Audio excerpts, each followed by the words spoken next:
que o momento é de muita confusão, quando você vê, por exemplo, o Chile, a Bachelet, eleita presidente do Chile, reprimindo o movimento social, ela que foi presa política, foi perseguida.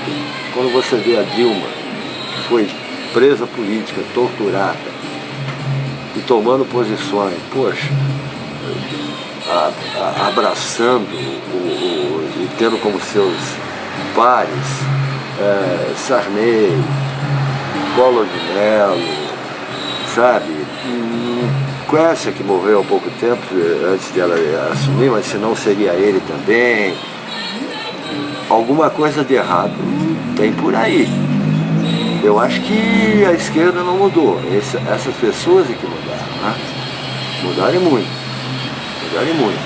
No caso da Bolívia é herança indígena, aí vira mais caricato, porque nem índio o Evo Morales é, ele não é índio, ele não sabe nenhuma língua indígena. Aí vira aquela coisa meio de comédia pastelão, que nós tínhamos aqui no Brasil com o Grande Otelo, Oscarito, e ninguém dá para levar a sério. Em resumo, a esquerda latino-americana está literalmente perdida e ela não tem um projeto histórico-político consequente, acho eu, para a América Latina para o século XXI. Eu acho que essa dita esquerda hoje ficou amordaçada, tá? Dentro de gabinetes parlamentares, porque os conselhos estão na mão dos parlamentares, dito de esquerda ou de direita ou de centro, e acaba o movimento social. Formação se faz nação, mas o povo se formou só nação e não teórico. O que prejudica hoje, que a nossa juventude que está nas universidades, que está nos movimentos, não, sabe, conhece marxismo de ponta a ponta, mas não tem uma prática no movimento social, no meio dos trabalhadores, na porta de fábrica, nas escolas, no seu meio que você vive. Isso vai dissociando os iluminados de um povão. Até porque é preciso construir ou reconstruir sujeitos históricos que estão desarticulados. Quer dizer, a classe operária hoje não é um sujeito histórico fundamental. No entanto, quase todo mundo vive do mundo do trabalho, vive do trabalho. O trabalho continua a ser uma atividade essencial que ocupa a maioria esmagadora da humanidade. Só que não é um movimento operário formalizado, sindicalizado, ligado a grandes indústrias, empresas industriais. Então é um processo histórico a ser reconstituído, né, para poder dar um nome e a fisionomia daquilo que vai superar o capitalismo. A luta anticapitalista é a luta permanente, é ela que o socialismo continua sendo sempre uma alternativa, porque ele nasce da resistência ao capitalismo. Agora a forma que ele vai assumindo é alguma coisa que não está clara hoje em dia. Como a esquerda não avançou, ficou no tempo, ele já não se reconhece naquele partido, naquela organização como seu representante, porque ele não responde a esse anseio. Então ele busca alternativas, e são esses movimentos que estão pipocando em todo lugar na América Latina. A Revolução Russa foi um modelo, entendeu, que comandou de fora todos os partidos comunistas da América Latina.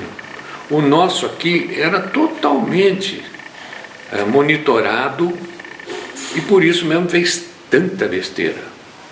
Aquela intentona do Prestes, que marcou para sempre com um estigma o problema do socialismo, que até hoje nós temos que tirar e dizer que não é mais aquilo, etc., foi fruto direto do agente que eles mandaram para cá, para comandar o Prestes.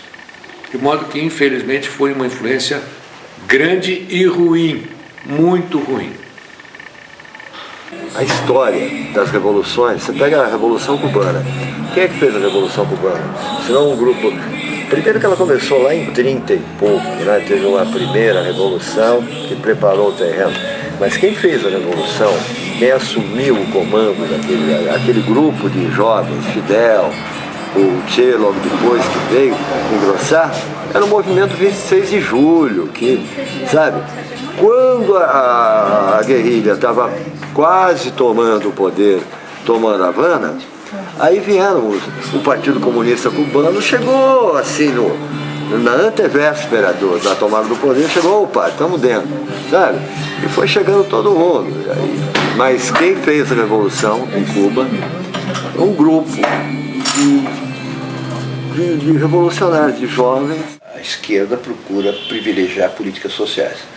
Priorização da integração regional e da aliança com o sul do mundo e não dos tratados de livre comércio com os Estados Unidos.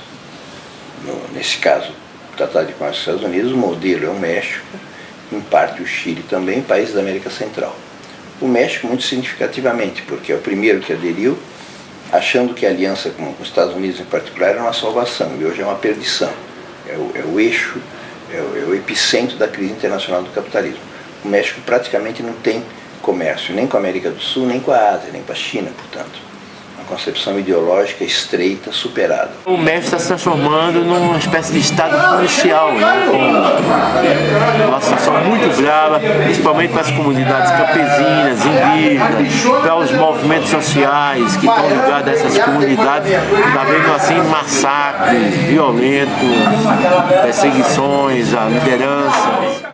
Que o socialismo não está na porta. Mas não quer dizer que não esteja posto. Ele está posto como a única alternativa para os problemas do povo. Porque a burguesia não resolve nenhum problema do povo. Nem educação, nem saúde, nem alojamento, nem violência. Nenhum. Ela faz medidas paliativas. A verdade não é só isso. Os intelectuais, em geral, e esses grupos são muito intelectualizados, a gente olha a teoria é maravilhosa, a realidade não é. Só que prefere ficar com a teoria e dar as costas para a realidade. Em vez de você usar a teoria para decifrar a nova realidade, você interpela a realidade a partir da teoria. A realidade não bate com a minha teoria, então bolas para a realidade. Tem que interpelar a teoria para tirar quais são os desafios e que a teoria pode te ajudar a compreender essas coisas. Então, a parte intelectuais também são assim. A realidade não é aquela pureza maravilhosa do capital, etc. Então, traição, não sei o que lá. E não se coloca a serviço de decifrar as coisas, né? Então, esses caras também. Eu tenho que fazer uma puta análise social. O Brasil mudou com o neoliberalismo de maneira brutalmente negativa e agora tem uma maioria social nova, extraordinária. Você precisa descobrir o que é essa maioria, né? Vai surgir, não sei onde, mas que essa coisa vai surgir, vai, porque foi um processo doloroso. Você teve aí um investimento muito grande de destruição, de criar uma nova esquerda que chegou no governo, aparentemente um governo... Poxa, o Lula, quando ganhou o primeiro governo, né, o Olavo Setúbal declarou publicamente, logo depois que o Lula se elegeu, alguns meses, se eu soubesse que o Lula ia fazer um governo tão bom, eu teria votado nele há muito tempo. Isso é o Olavo Setúbal. Então tem alguma coisa errada nesse negócio, porque se o banqueiro elogia o governo que é considerado de esquerda, a gente tem que rever